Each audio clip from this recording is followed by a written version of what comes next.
Hello and welcome to EWTN Vatican. My name is Andreas Stonehauser and I'm the Vatican Bureau Chief here in Rome.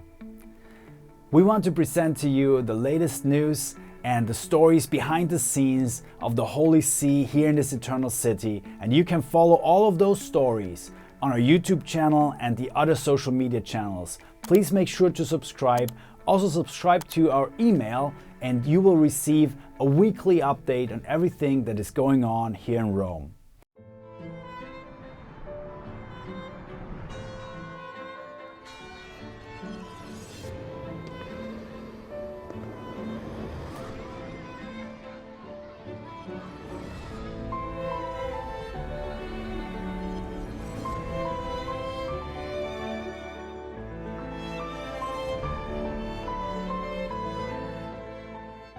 This week on Vaticano, Pope Francis meets with the President of Palestine and reaffirms his support for the two-state solution to the Israeli-Palestinian conflict. A photographic exhibition in St. Peter's Square showcases the beauty of creation and sends a message to world leaders gathered at the United Nations Climate Change Conference. Participate with us in the Roman Nights event and learn about virtue in the workplace. For this and more, Vaticano starts now.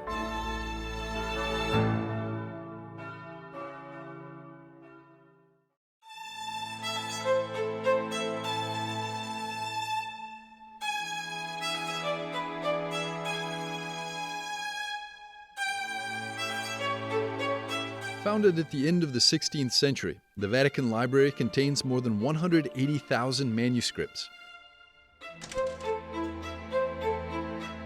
1.6 million printed books,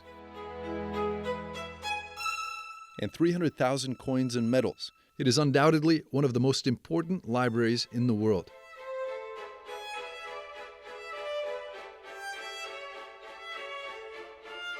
At the end of the 19th century, the library opened up to a wider public of researchers and historians.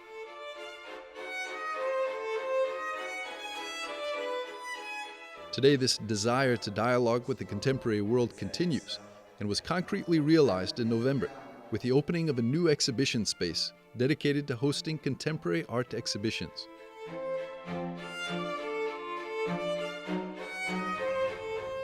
Vatican Bureau Chief Andreas Stonehauser brings us inside. We're here in the Sala Barberini, and with me is Pietro Ruffo, who designed the backsides of many thousands of books here with a very special motive. Mr. Ruffo, maybe you can explain a little bit what we see here in the background. Yes, here we are in the Sala Barberini, and I have decided to do this site-specific installation, creating a forest drawn on thousands of rolled paper.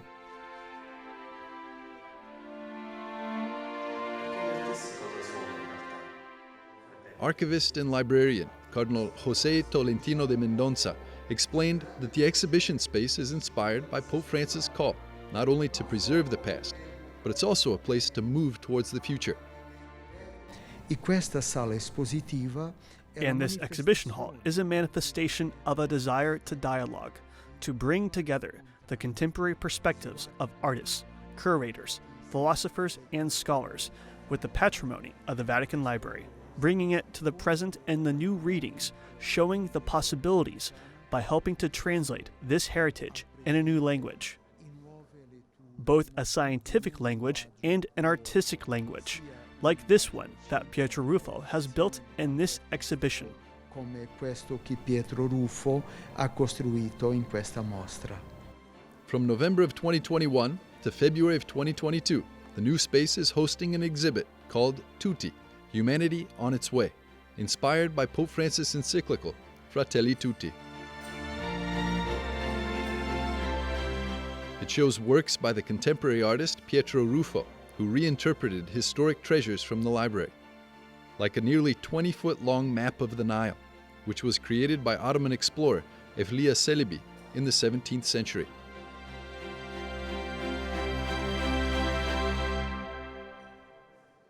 We are here in the Kokorian exhibition hall in the Vatican Library, It's a new exhibition space that the library has to offer. And with me here, Vice Prefect, why was this space opened with an exhibition of Mr. Rufo? Was there a special reason to open it with his works of art? It seemed very fitting to have particularly Mr. Rufo inaugurate this dialogue between our collections and modern art with his particular vision, which seemed to us to go very well with the Holy Father's teachings, and particularly the encyclical Laudato Si.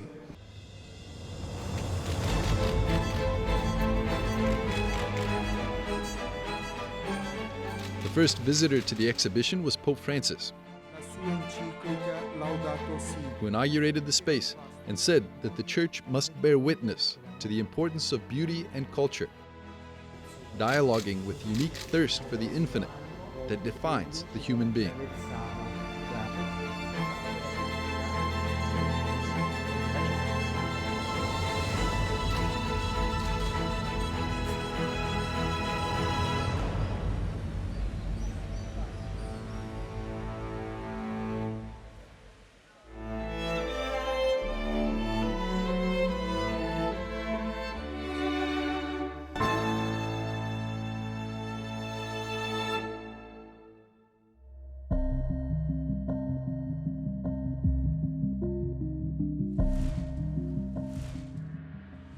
Since 1941, the Israeli-Palestinian conflict has divided the region, pitting neighbor against neighbor.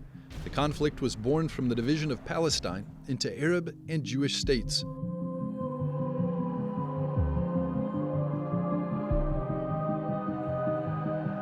Throughout the years, attempts have been made to reconcile the tension in the Middle East through peace treaties and international intervention, but none has proved to be lasting.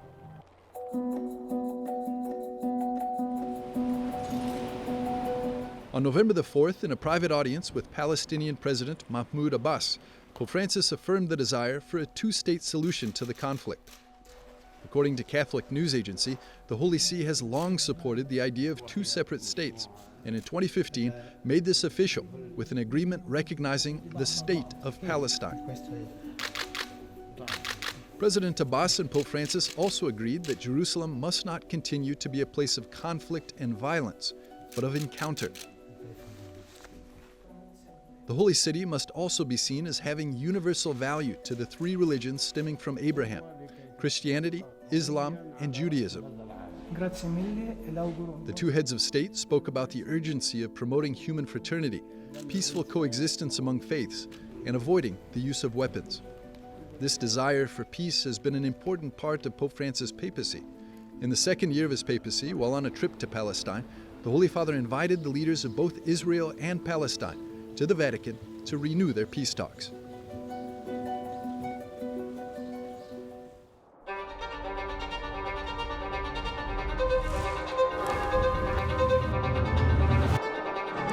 For the 5th World Day of the Poor, Pope Francis is meeting 500 poor people from all across Europe in Assisi.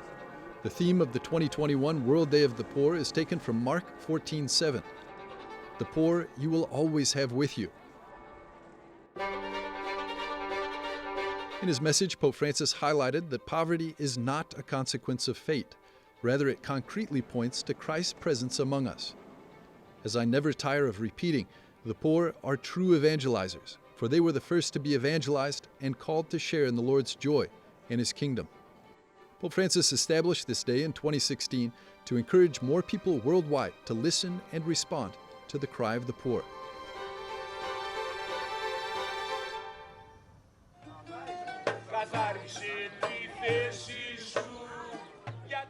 The Vatican has officially announced Pope Francis' next papal visit to Cyprus and Greece from December the 2nd through the 6th.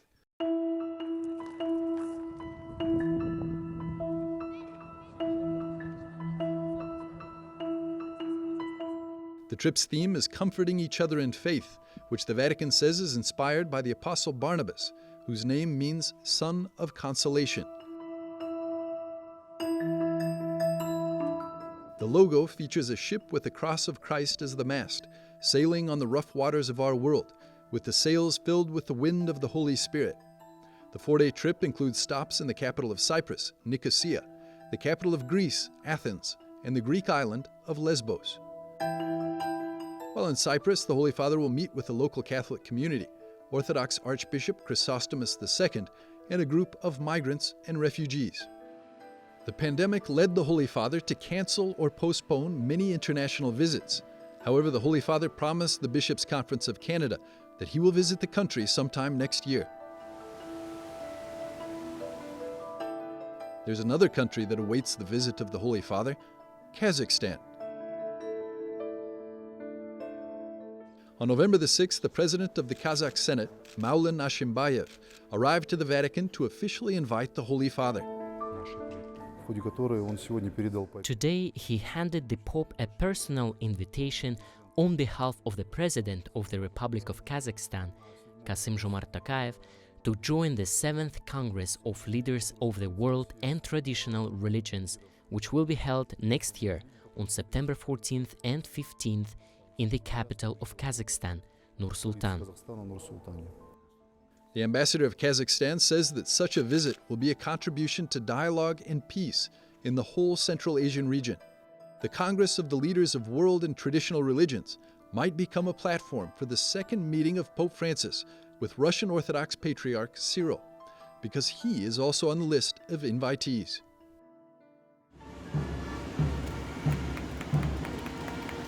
Cardinal Leonardo Sandri, prefect for the Congregation for the Oriental Churches, paid a 9-day-long visit to Syria, showcasing Pope Francis' support and solidarity for the suffering Catholic communities there. The trip included stops in Damascus, Tartus, Homs, Aleppo, Yabrud, and Malula.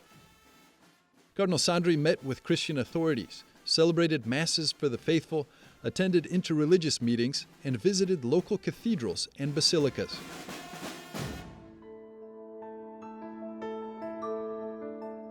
The Holy Father appointed Franciscan Sister Raffaella Petrini, the Secretary General of the Vatican City Governaturato, the second highest ranking position in the government of the city-state. Sister Petrini is the first woman and non-clergy member to hold this post. Sister Petrini's appointment makes her one of the highest-ranking women in the Vatican.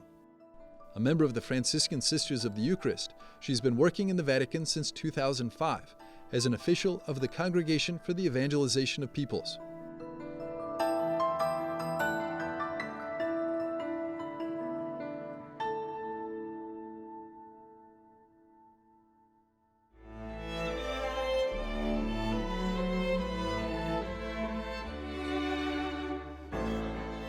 In a few moments, we'll be back with more on Vaticano.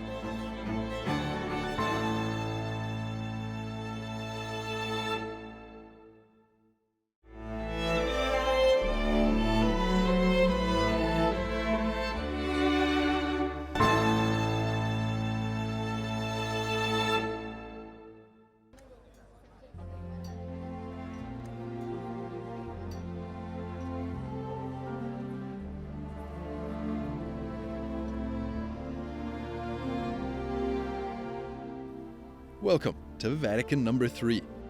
This is how St. Pope John Paul II referred to Gemelli Hospital, having recovered here 11 times.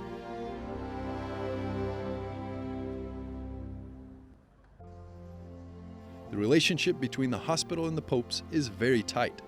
Every pope since St. John the 23rd has visited the hospital, and this summer, Pope Francis received an operation and recovered here.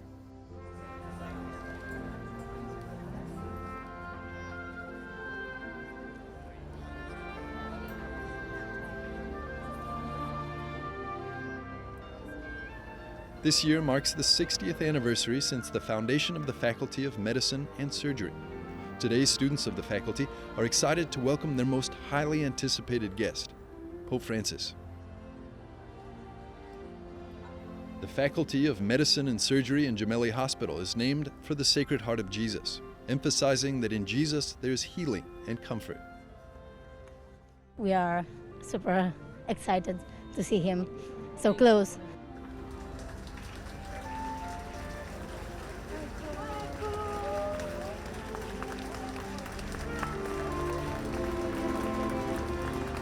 The Gemelli Hospital is very important for the Catholic world. I mean, it's a great emotion to have the Pope here because I think he has like a sort of affiliation with this hospital.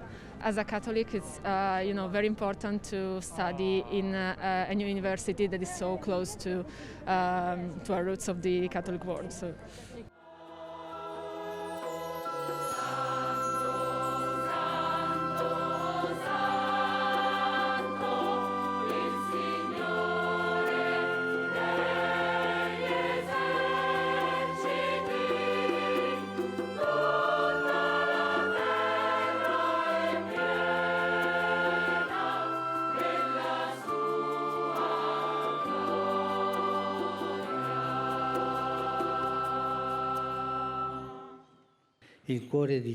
The heart of Jesus beats for us, always repeating those words. Courage, courage, do not be afraid, I am here. In his homily, Pope Francis said that love speaks for itself. It does not speak of itself. And he invited the faithful to imitate God's love, to become passionate about the man who suffers. He said, help us to feel dear any person that is coming close to us because it's in need. And that's actually the first thing that I learned when I came here as a student 35 years ago. Pietro Chiurazzi teaches genetics in the Faculty of Medicine and Surgery. The peculiarity of the University of the Sacred Heart is that both lay and religious professors are working hand in hand to educate students and offer them both scientific and theological formation. Theology is the opportunity to enlarge the reason, the opportunity to enlarge our idea of the world and of the life. The University of the Sacred Heart was inaugurated by St. Pope John XXIII with the words that it will grow and flourish.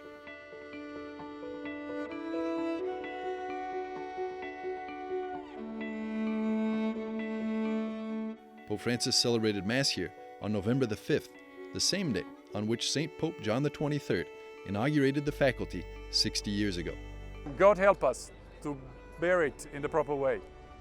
Catholic, Universidad Católica, Catholic is not just an adjective.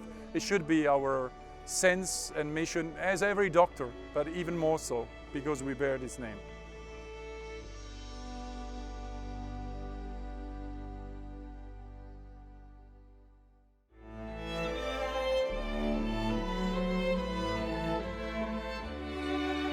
Share with us a little bit. In a few moments, we'll be back with more on Vaticano.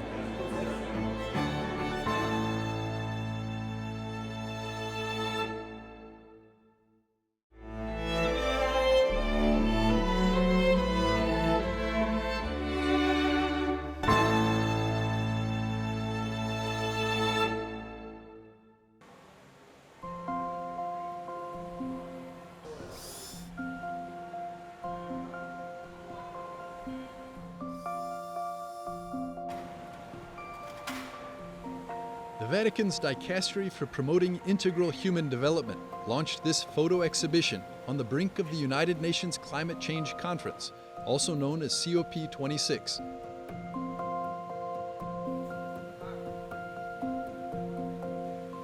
The photographic exhibition, entitled Emotions to Generate Change, displays 26 photographs and is dedicated to Pope Francis' encyclical letter, Laudato Si.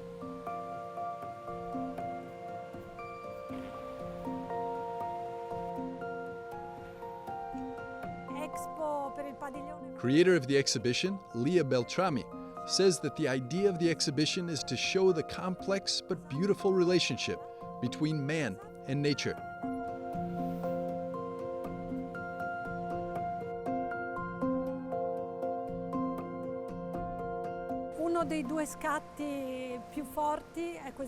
One of the two strongest shots is this boy. He is a boy who lives in a garbage dump. The crows come to the dump and he finds his beauty in imitating the crows flying.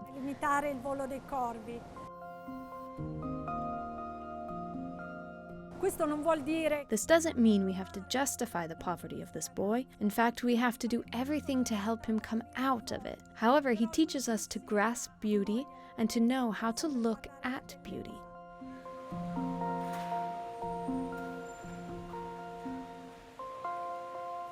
l'altro scatto, che è fortissimo. The other shot, which is very strong, is this one, the girl selling dry fish, the relationship between man and nature. These two eyes that have such a deep spirituality that they tell us in the strongest, most intense way of Laudato Si. Nel modo più forte, più intenso, questa Laudato Si. These photographs are taken by Asaf Ud Daoula, a young photographer from Bangladesh. Asaf already collaborated with the Vatican for a previous expo, and with the money he received, was able to buy a new photo camera to capture the beauty and reality of his country.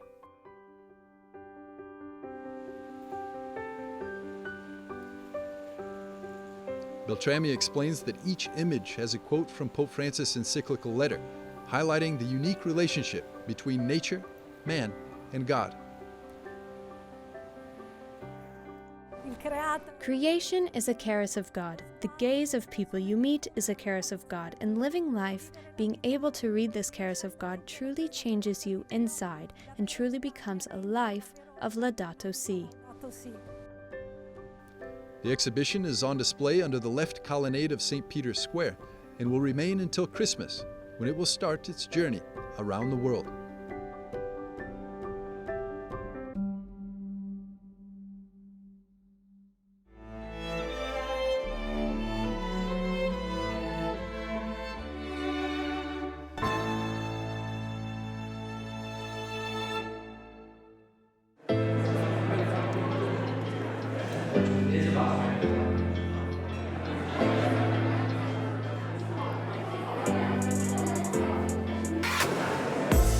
The EWTN Vatican Bureau launched its first event series called Roman Nights.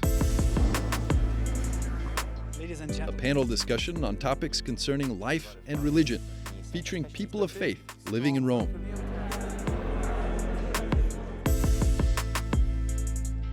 On November the 4th, ambassadors, businessmen, professors, politicians, religious and clergy came together to discuss virtue in the workplace, and the Order of the Holy Sepulchre opened its palace doors to host the event. Roman Nights is part of a special calling.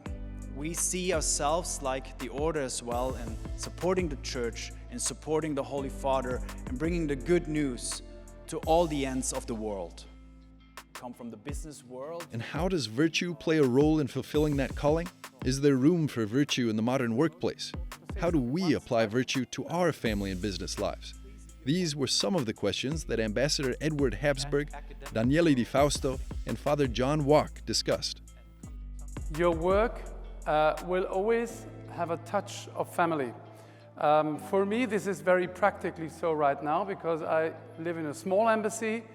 My family lives in the first floor and the embassy is in the ground floor. So this means that from time to time my children will come down. When I have a very important meeting in my living room downstairs, you will hear steps upstairs. It will always remind you that you're a family man. It will always remind you that jobs come and go.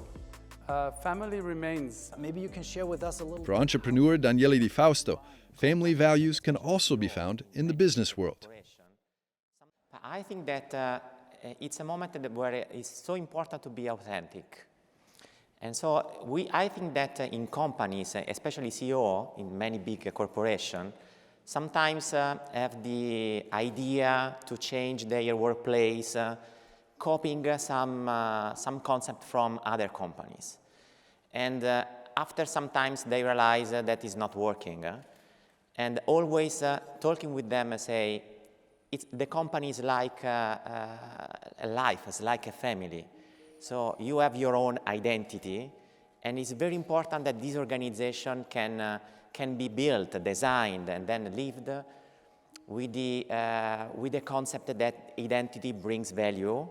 And if this concept is embraced, then other things will follow. Father John, let me also ask you, as a priest, but also as a professor, as a media expert, do you think that virtues are still necessary, or are they necessary also for you in doing many things at the same time? Virtue is enormously relevant in the workplace, but I think even before talking about specific virtues that one can live while doing one's work, it's important to understand work itself as something good, as a service, as a way of giving glory to God, and as a way of serving others. Virtue is heroic, and it's not heroic in special circumstances. The heroicness of virtue is on display every single day in one's family life and one's daily work. We have the opportunity, in fact, not just the opportunity, I'd say, to be heroic. We actually need to be heroic. And even to live up to the basic duties often requires a kind of heroism, a kind of dying to oneself, saying, you know, this is not easy. I need the grace of God to do this, and I'm going to do it because I know this is the right thing to do. It's fortitude again, right? And that's heroic. And to do that consistently is truly heroic. I mean, everyone can do it once in a while, perhaps, but to do that day in and day out, as many mothers and fathers of families are called to do with children, imagine children with special needs and all these things, that's heroism, and that's strength. The conversation continued with light refreshments and an opportunity to admire the historic palace of the Order of the Holy Sepulchre, which works to support Christians in the Holy Land and to promote peace. The live stream reached 42,000 people worldwide and can be found on EWTN Vatican's social media pages. Mark your calendars for the next Roman Nights live event in January 2022.